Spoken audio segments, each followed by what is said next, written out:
नमस्कार। चलिए आज ईसाई धर्म की दुनिया में एक सफर पर चलते हैं। ये धर्म आखिर शुरू कैसे हुआ, इसके मूल सिद्धांत क्या हैं?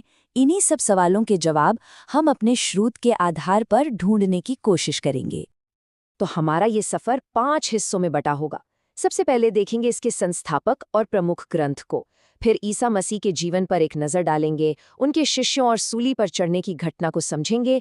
इसके बाद प्रमुख विश्वास और प्रतीकों की बात करेंगे और आखिर में इसकी शानदार वास्तुशिल्प विरासत को देखेंगे।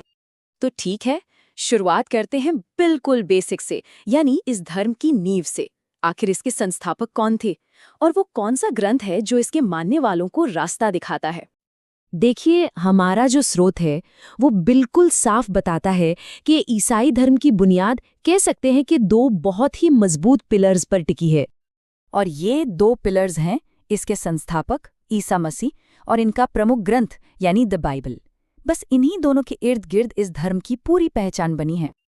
अच्छा, तो अब जब हमें संस्थापक और ग्रंथ के बारे में पता चल गया है, तो क्यों न सीधे ईसा मसीह के जीवन में झांका जाए। देखते हैं वो कौन सी घटनाएं थीं जिन्होंने सचमुच इतिहास को एक नई दिशा दे दी। तो कहानी की शुरुआत होती है बेथलेहम से, जो यरूशलेम के पास है। यहीं पर उनका जन्म हुआ था। उनकी माता का नाम मैरी और पिता का नाम जोसेफ था। और हाँ, ये घटना इतनी बड़ी मानी जाती है कि आज पूरी दुनिया में उनका जन्मदिन क्रिसमस के तौर पर मनाया जाता है। ये टाइमलाइन उनके जीवन को बहुत अच्छे से दिखाती है। देखिए, जन्म हुआ बेथलेहम में, फिर शुरुआती 30 साल उन्होंने नाजरेथ में एक बढ़ई यानी एक कारपेंटर के तौर पर बिताए, और फिर 33 ईस्वी में वो हुआ जिसने सब कुछ बदल दिया। अब बात करते हैं उनके जीवन के उस अध्याय की जहां से उनके उपदेशों की शुरुआत हुई, और यही वो रास्ता था जो उन्हें उन घटनाओं तक ले गया जिसने उनके जीवन का अंत तय किया। कोई भी बड़ा मिशन अकेले शुरू नहीं होता। ईसा मसीह के साथ भी ऐसा ही था। उनके जो सबसे पहले शिष्य बने वो थे एंड्रू और पीटर। लेकिन जाहिर है उनकी बातें और शिक्षाएं उस वक्त के हुक्मरानों को पसंद नहीं आईं। एक तरह से उनके लिए चुनौती बन गई। और हमारे सोर्स के मुताबिक रोमन गवर्नर पॉन्टियस ने ही उन्हें सूली पर चढ़ाने का हुक्म दिया था। और वो साल था 33 ईस्वी। ईसाई इतिहास में ये तारीख एक टर्निंग पॉइंट की तरह है। वो पल जब ईसा मसीह को सूली पर चढ़ाया गया। तो इन सब घटनाओं के बाद कुछ ऐसे विश्वास और सिद्धांत बने जिन्होंने एक पूरे धर्म की नींव रख दी। तो सवाल ये उठता है कि आखिर वो मूल विश्वास हैं क्या और कौन से प्रतीक हैं जो इस धर्म से जुड़े हैं। एक बार फिर से हमारा सोर्स हमें इन मूल सिद्धांतों को समझने में मदद करता है। इसमें एक कॉन्सेप्ट ऐसा है जो ईश्वर को लेकर ईसाई धर्म की समझ को बताता है, और ये बहुत जरूरी है। इसे कहते हैं त्रित्व या ट्रिनिटी।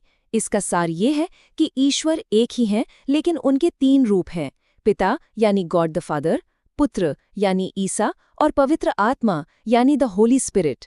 ये ईसाई धर्म के सबसे गहरे और केंद्रीय विचारों में से एक हैं। और याद है सूली पर चढ़ाने की घटना? वही घटना हमें ईसाई धर्म के सबसे पवित्र और शक्तिशाली सिंबल तक ले जाती है, क्रॉस। ये सिर्फ एक दुखद घटना का प्रतीक नहीं है, बल्कि त्याग और मुक्ति का भी प्रतीक है। एक तरह से ये इस धर्म की पूरी कहानी को अपने आप में समेटे हुए है। अच्छा, एक बात और है, विश्वास सिर्फ दिल और दिमाग में नहीं रहते, वो बाहर भी दिखते हैं ना, कला में, इमारतों में। तो चलिए देखते हैं कि ईसाई धर्म ने आर्किटेक्चर यानी वास्तुकला पर अपनी क्या छाप छोड़ी। बात है 12वीं सदी की, जब फ्रांस में एक नया स्टाइल आया, गॉथिक आर्किटेक्चर। इसने चर्च बनाने का पूरा तरीका ही बदल दिया। पहले की इमारतों के मुकाबले ये चर्च कहीं ज्यादा ऊंचे और रोशन होते थे। मकसद सिर्फ इमारत बनाना नहीं था, बल्कि एक ऐसी जगह बनाना था जो हल्की हो, हवादार हो और लोगों को ऊपर स्वर्ग की तरफ देखने के लिए प्रेरित करे। और अगर इस स्टाइल का सबसे बेहतरीन, सबसे मशहूर उदाहरण देखना हो तो वो है पेरिस का नोट्रे डेम चर्च। ये चर्च सदियों से इंसानी विश्वास और कमाल की कारीगरी की मिसाल बनकर खड़ा है। तो देखा हमने कैसे कुछ मूल विश्वासों से एक वैश्विक धर्म का जन्म हुआ।